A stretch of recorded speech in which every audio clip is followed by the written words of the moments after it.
Bonjour à tous et bienvenue dans ce troisième épisode de l'analyse numérique en confinement. Donc l'objectif de ce troisième épisode, c'est de vous présenter la stabilité, ce qu'on appelle stabilité et les études de dispersion d'un schéma numérique. Alors je vais les appliquer à la méthode de l'aire explicite, mais il faut savoir que ce que je vous présente ici dépasse le simple cadre de cette méthode.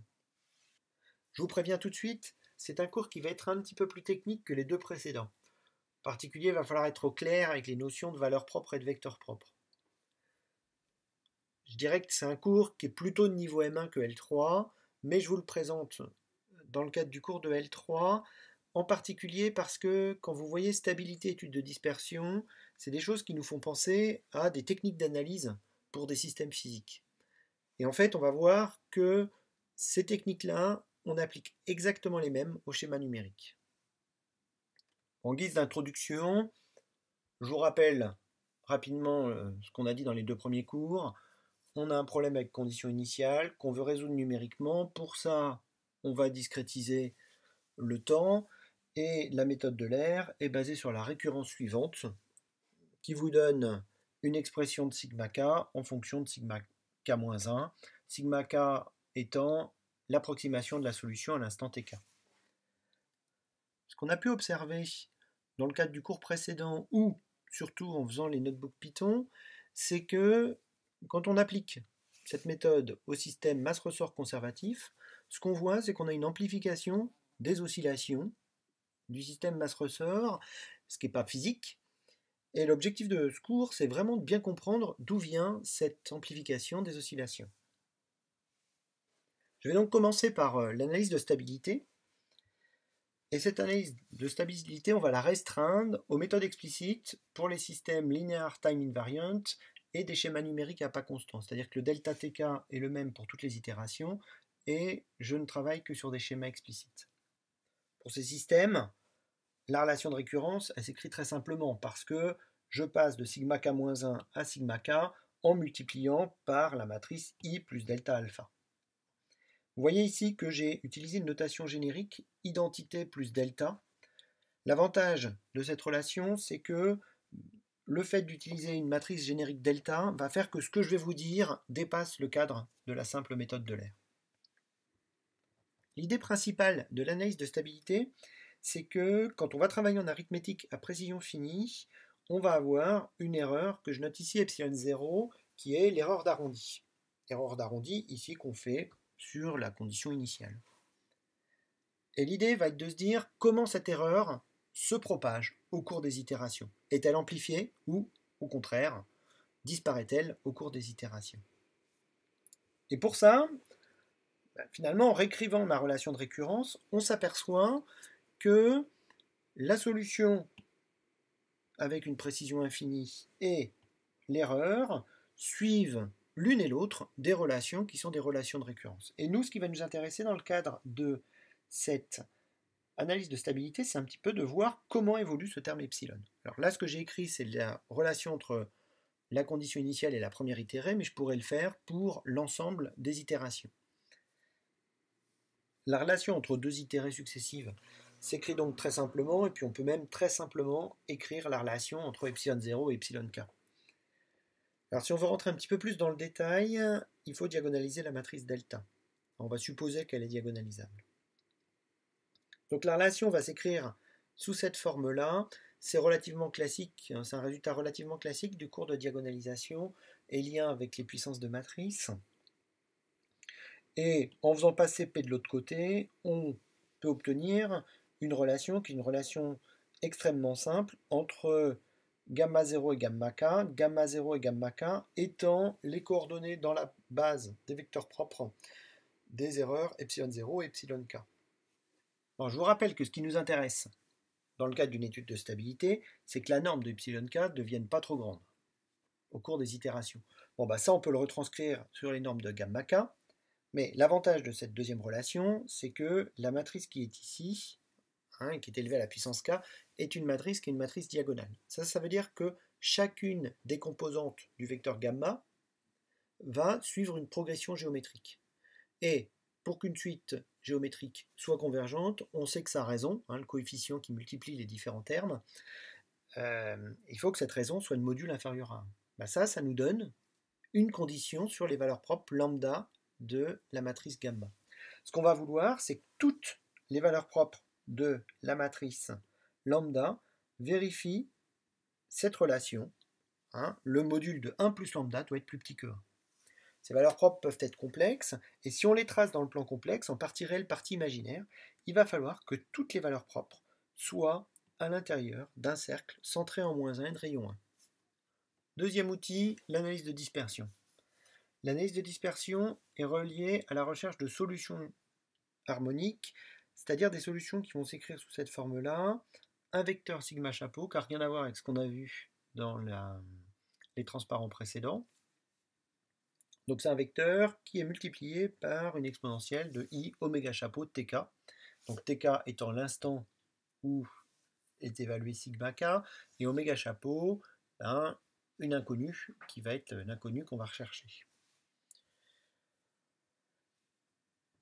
Alors si on réinjecte cette forme-là dans la relation de récurrence, on aboutit à cette troisième relation, et vous voyez aussi que j'ai remplacé tk par k delta t. Dans cette relation, on s'aperçoit qu'on a un terme qui est présent des deux côtés, exponentielle de i oméga chapeau k delta t. Et ce terme-là, on va pouvoir le simplifier parce qu'il est non nul. Et quand on le simplifie, on va arriver à une relation qui, tout de suite, nous fait penser à un problème de valeur propre, vecteur propre, puisqu'on a une matrice qui multiplie un vecteur qui est égal à un scalaire fois un vecteur. La matrice, tiens, on retombe sur i plus delta, qui était la matrice qu'on avait vue précédemment. Alors, une fois qu'on a reconnu ça, les choses vont être beaucoup plus simples, puisque pour trouver oméga chapeau, il suffit de déterminer les valeurs propres de la matrice i plus delta. Mais ces valeurs propres, on les connaît, et puis on sait qu'il y en a des si la matrice est diagonalisable. Donc on va arriver à cette relation qui est que ce terme-là, c'est 1 plus lambda j. Les lambda j, je vous le rappelle, étant les valeurs propres de la matrice delta. Une fois qu'on a ça, ça va être assez simple d'obtenir oméga j, enfin les oméga chapeaux. Mais il faut faire attention, c'est que ces oméga chapeaux, ils sont complexes, c'est-à-dire qu'ils ont une partie réelle et une partie imaginaire.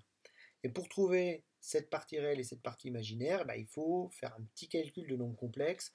Je ne rentre pas dans le détail, puisque, bon, ça, vous pouvez le faire chez vous. Vous pouvez, c'est bien expliqué, enfin, c'est expliqué plus en détail dans les notes de cours. Donc voilà, vous pouvez refaire ces calculs-là. Évidemment, si vous avez des problèmes, vous me posez des questions. Mais ce petit calcul de nombre complexe nous permet d'obtenir les parties réelles et imaginaires de oméga chapeau. Il est important de noter qu'oméga chapeau est complexe. Et la partie imaginaire de oméga chapeau, quand on va la remettre dans l'exponentielle, si cette partie imaginaire est négative, cela va se traduire par des amplifications au cours du temps de la solution. Si au contraire la partie imaginaire est négative, on va avoir une décroissance des oscillations avec le temps. Alors on peut regarder ce que ça donne pour le système masse-ressort. Pour le système masse-ressort, les calculs se font de manière assez simple, puisque vous avez la relation de récurrence et la matrice delta, c'est delta t, qui est le pas de la simulation, fois la matrice alpha du système masse-ressort, qui est relativement simple. Et donc on peut montrer que les valeurs propres sont purement imaginaires, égales à plus ou moins i oméga 0 delta t. Alors notre schéma, il va être forcément instable, puisque vous voyez que les valeurs propres sont sur l'axe imaginaire, et donc forcément elles sont dans la zone rouge. Pour le système masse-ressort, on va toujours avoir instabilité du schéma et amplification des oscillations, parce que la partie imaginaire de oméga chapeau, vous regardez le logarithme, l'argument du logarithme est supérieur à 1, oméga seconde est négative, et donc je vais avoir une amplification des oscillations. Si on regarde la partie réelle maintenant, la partie réelle, on peut s'apercevoir que cette partie réelle n'est pas exactement égale à oméga 0. Ce terme-là n'est pas égal à oméga 0. Et donc, la période d'oscillation de la solution numérique ne va pas être égale à la période d'oscillation du système physique. Alors, on peut quand même montrer, hein, avec des petits développements de Taylor, là, des développements limités au voisinage quand delta t est petit, hein, que si delta t est petit, oméga 0 delta t est petit, et donc l'arc tangente x c'est x, donc on se retrouve avec oméga 0 delta t sur delta t, ça nous donne oméga 0. Donc, quand delta t tend vers 0, la pulsation des oscillations numériques tend vers la pulsation du système physique. Et puis pareil, ben, ma partie imaginaire, elle est négative, hein, mais on voit bien qu'elle tend vers 0. Donc j'aurai toujours une amplification des oscillations, néanmoins cette amplification sera relativement faible si delta t est petit.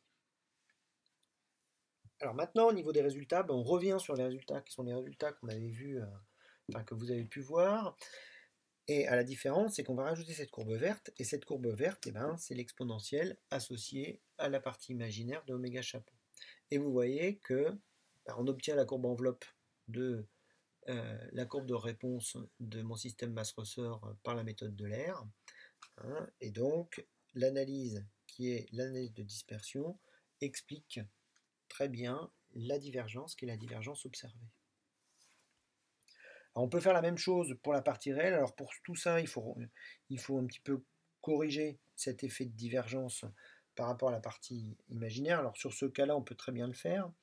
Et donc vous avez ici la solution exacte et puis la solution numérique où on vient compenser l'effet de divergence. Alors ce qu'on peut voir, c'est qu'au fur et à mesure des oscillations, on voit un décalage apparaître entre la solution réelle et la solution numérique. Alors, je vais maintenant finir ce cours en concluant, en rappelant, donc je vous ai présenté la stabilité d'un schéma numérique, les études de dispersion de schémas numériques. Ces deux analyses sont des analyses physiques qu'on a menées sur des schémas numériques. Hein, et c'est toujours un petit clin d'œil que j'aime bien faire. Bon, elles permettent d'expliquer la divergence de la méthode de l'air, en particulier pour le système masse-ressort, et notez bien que ces deux méthodes peuvent s'appliquer à d'autres schémas et d'autres systèmes physiques. Donc voilà, le cours est fini, je vous remercie de votre attention et à bientôt.